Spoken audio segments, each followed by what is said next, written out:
When struggling in cage work, what's a go-to to break out of it? This position here is what, when you're struggling, you're not getting to. And I'm not saying we ever hold this position, but when you start in a normal stance and you struggle, it's because you're never establishing control. We have to be able to load from a controlled position. By control, I mean I'm not falling forward. My leg's up in the air, but I'm not falling forward. If I'm in my stance, and as soon as I pick up my leg and I'm falling forward, now I've got to work my butt off to get my load, and I'm probably not going to get it consistently. Okay? So we have to learn from our stance, we have to learn to get into a position of control where I can hold it a tick for the fastball before I swing. If I'm swinging and as soon as I get there, I'm really out of control. Now, on any given pitch, you might hit a homer doing that. Okay? Where you just got to your load and the ball was there and you swung, you might have hit it good. But you're not going to hit a lot of pitches good if you're swinging that early, if you're swinging that as soon as you get your load. We have to get this feeling that even for the fastball, we're hanging out here a tick. We're hanging out at our load. That's what I mean when I asked Aaron to get up, start early, and be able to hold it there. And that's when he held his fingers like this and said there's that much difference between doing it right and wrong. There's this where I swung as soon as I got there, and there's this, there's this where I held it a tick before I swung. What is the best drill to help my son stop leaking forward before the snap? The best drill is the one-legged drill. So again, over and over and over again, folks, you got to establish this one-legged control before you load as the best way to learn it. When you know how to do it, you'll go forward and load at the same time and maintain control. But the problem is when they pick up their foot, they're falling forward and they're trying to load as they do that. So you've got to start with your leg up. You've got to start in a control position, and then you will load under control. Then you'll be able to hold your foot up, no problem. Okay? So, as I showed earlier, this position is what I call the control, and now I can load under control. I'm going forward, pulling back, but my foot's not coming down until I want it to. Okay? But when I try to do the same thing without ever establishing one-legged control, I get this. I fall to my front leg. I can't control it. So the way to fix that in your stance is to sit a little bit so you're already on your leg so you can lift your lead leg and you're not falling forward. If you're lifting your lead leg and falling forward, you haven't established a good starting position. You haven't established control in your stance. Okay? Another thing you can do is you can just stand straight up and down.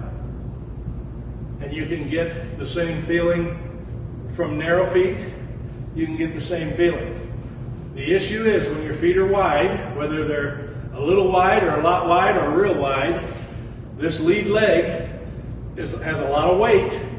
And when you lift, it starts to pull you forward unless you establish this little control move here. Now you can control this lead leg. But until you establish control by sitting on this back leg, until you do that, you're going to fall every time. As soon as you pick up your foot, you're going to fall. And then you're going to try to load real quick while you're falling, and then the ball gets on you, and you got no chance to be consistent. Okay? Son is having issue with timing. The swing is better, but he's super late. All right. So the topic today is err on the side of too early. That's tough to do. Nobody wants to run. Nobody wants to lunge. But until you start erring on the side of too early, you're never going to start stretching properly. When you're always starting too late, you're not getting a stretch, or you might be getting some stretch, but you're not getting the best stretch. You're not getting to the point where you're hanging there a tick before you swing the bat. And when I say hanging for a tick, you're hanging when the hang feels like you're just hanging there, but you're actually still stretching it a little bit, okay? It's not like you're stagnant. It's not like you're completely stopped. You are moving forward, you're pulling back against it, and therefore you hang. Your head stays still, okay?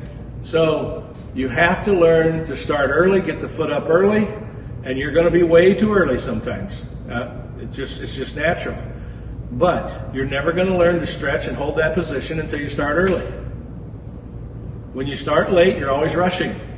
When you're always rushing, you don't have the time to stretch. Okay? The one-legged drills are extremely good at this. And by the way, almost everybody can do the one-legged drills right within a few swings. But then when you put them in their normal stance and ask them to get the same feeling, they can't get the same feeling because they never established the one-legged control. So they have to learn to get from a normal stance to the one-legged control feeling and then stretch from there. Now when you get real good at it, you can do them both at the same time. But as you're learning, you've got to figure out how to get the one-legged feeling from a normal stance. So here's the quickest way to learn that. If this is the feeling you want, well then start kind of in that position. In other words, sit on your leg such that you can pick your lead leg up and not move. If you're picking your lead leg up and falling forward, you're not in a good position. Start here, maybe on the toe of the front foot, and you can feel you're on your back leg and you can pick your foot up like this and hold it. Okay? So now, as you pick up and start to stretch, you're in control.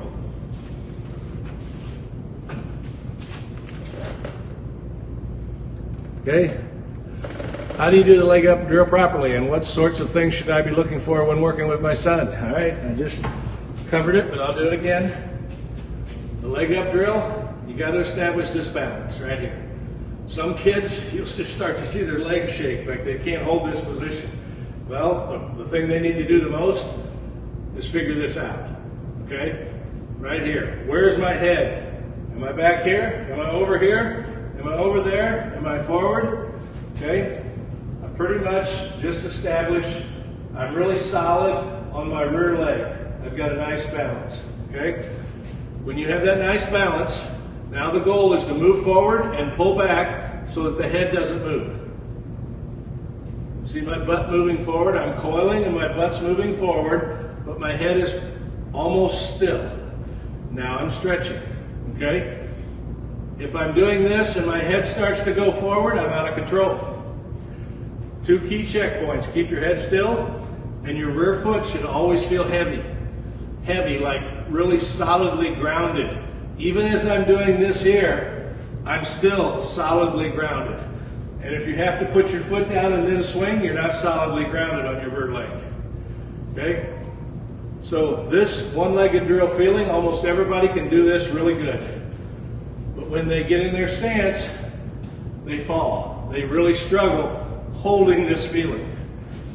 So again, get one-legged in your stance. By that I mean both my feet are on the ground, but I'm heavily one-legged in my stance, such that I can lift my foot and hold it.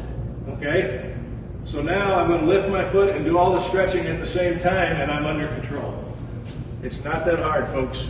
It's a pretty easy technique to learn. Just got to get in there and fight it.